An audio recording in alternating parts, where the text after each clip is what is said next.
ముఖ్యమంత్రి జగన్మోహన్ రెడ్డిపై జరిగిన దాడికి సంబంధించిన పూర్తి వివరాలను మా కరెస్పాండెంట్ నాయుడు అందిస్తారు. నాయుడు, చూస్తూ ఉన్న ఈ దాడిపై రాష్ట్ర వ్యాప్తంగా ప్రజల నుంచి తీవ్ర అసహనం వ్యక్తమవుతున్న పరిస్థితి, ఎట్లాంటి ఫీడ్బ్యాక్ వస్తుంది ప్రజల నుంచి? ఈ దాడికి సంబంధించి ఏమనుకుంటున్నారు వాళ్ళు?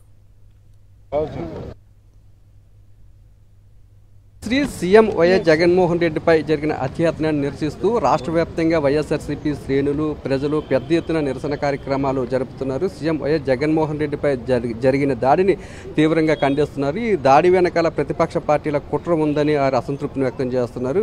ప్రస్తుతం మన విశాఖ వెస్ట్ నియోజకవర్గంలో ఉన్న ఇక్కడ సీఎం వైఎస్ జగన్మోహన్ రెడ్డిపై జరిగిన అత్యాచారాన్ని నిరసిస్తూ పెద్ద ఎత్తున వైఎస్ఆర్సీపీ కార్యకర్తలు ప్రజలు రోడ్లపైకి వచ్చి నిరసన కార్యక్రమాన్ని చేపట్టారు. అలాగే చంద్రబాబు నాయుడుకి వ్యతిరేకంగా నినాదాలు చేస్తున్నారు. ఇంక నిరసన గురించి మరిన్ని విషయాలు మనతో మాట్లాడడానికి నియోజకవర్గ సమన్వయకర్త ఆడరాను సార్, చెప్పండి సార్, ఈ దాడిని ఏ విధంగా చూస్తారు? ఒక ముఖ్యమంత్రి మీదే దాడికి పాల్పడారంటే ఎంత ముందస్తు కుట్ర జరిగిందని మీరు అనుకుంటున్నారు? ఈరోజు నిన్న రాత్రి తెలియగానే చాలా బాధ అనిపించింది.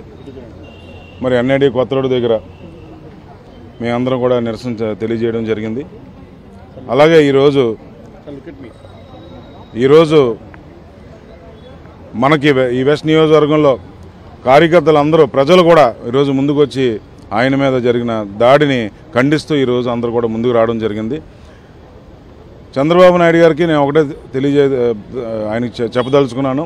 ఈరోజు ఆయన ఇటువంటి దాడులకు పాల్పడి ఈ జనాలను చూసి ఓర్వలేక, ముఖ్యంగా విజయవాడ ఎంటర్ అవ్వగానే 4 గంటల పాటు జనం అసలు తండోపతండాలుగా రావడం ఆయన చూసి ఓర్వలేక ఈరోజు నాడు ఆయన మీద ఒక ఎక్స్పర్ట్ని పెట్టి, ఒక షూటర్ని పెట్టి ఈరోజు ఒక షార్ప్ స్టోన్తో షూట్ చేయించడం జరిగింది. ఆయన్ని భౌతికంగా లేకుండా చేద్దామనే ఉద్దేశం ఈరోజు చంద్రబాబు నాయుడుకి ఉంది. కానీ ఒకటే చెప్తున్నాను, ఆయన ముఖ్యంగా ప్రజల తాలూకా దీవెనలు ఉన్నాయి, అలాగే ఆయనకి భగవంతుడి తాలూకా దీవెనలు ఉన్నాయి. తప్పకుండా ఆయన ప్రజల కోసం ఎన్ని దాడులు చేసినా కూడా ఆయన ఒక అడుగు ముందుకేస్తారు తప్ప వెనకడుగు వేసే ప్రసక్తి లేదు. ప్రజలంటే ఆయనకు ప్రాణం. ప్రజల కోసం దేనికైనా ఆయన ప్రాణాలైనా అడ్డుపెట్టినందుకు ఆయన సిద్ధంగా ఉన్నారు. ఎట్టి పరిస్థితుల్లో ఇటువంటి ఆచారాన్ని ఇంతకుముందు కూడా చంద్రబాబు నాయుడు గారు వాళ్ళ పిల్లనిచ్చిన మామ మీదే చెప్పులయ్యి అలాగే గుడ్లయ్యి పైకి ఇసిరి ఆయన్ని అవమానించి ఆయన ఇబ్బంది పెట్టిన పరిస్థితి, ఆ సంస్కృతి ఈరోజు చంద్రబాబు నాయుడుకి ఉంది. అదేవిధంగా ఈ రోజు నాడు మళ్ళీ ఇంకోసారి చూపించారు. అందులో విజయవాడలో ఎప్పుడు కూడా జరగలేని విధంగా ఈరోజు విజయవాడకి ఒక మచ్చ తీసుకొచ్చారు ఆయన.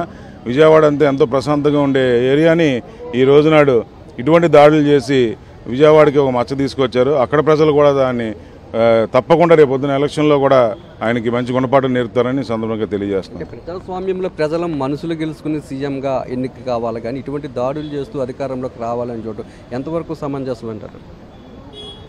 ఈరోజు జగన్మోహన్ రెడ్డి గారు ముఖ్యంగా చెప్పాలంటే ఆయన ఒక అంబేద్కర్ వారసుడిగా ఈరోజు ప్రజలకి అనేక సంక్షేమ కార్యక్రమాలు కానీ అలాగే అభివృద్ధి కార్యక్రమాలు కానీ అన్ని విధాలుగా మెడికల్గా, స్కూల్ పరంగా, సంక్షేమ పరంగా అన్ని విధాలుగా కూడా ప్రజలకు ఈరోజు అందుబాటులో తీసుకొచ్చి అన్ని కార్యక్రమాలు చేయడం చూసి ప్రజలందరూ కూడా ముక్త కంఠంతో, స్కూల్ పిల్లలు కూడా స్కూల్ మానేసి ఆయన బస్సు వస్తుందని అంటే ఆ బస్సు యాత్రలో అంత ఎండలో కూడా వెయిట్ చేసి ఆయన్ని విష్ చేసి వెళ్ళే పరిస్థితి. ఆ జనాల్ని కానీ అక్కడున్న ప్రజల తాలూకా అభిప్రాయాలు మనం చూస్తే ఈరోజు చాలా ఆనందం అనిపిస్తుంది. ఎందుకంటే వాలంటీర్గా వచ్చి వాళ్ళందరూ గంటల కొద్దీ వెయిట్ చేసి ఈ రోజునాడు ఎంతో ప్రజల తాలూకా మన్ననలు పొందారు. ఆయన ఒక దేవుడిలాగా ఈరోజు అందరూ ఆయన కొలుస్తున్నారు. అటువంటి వ్యక్తి మీద దాడి జరిగింది అని అంటే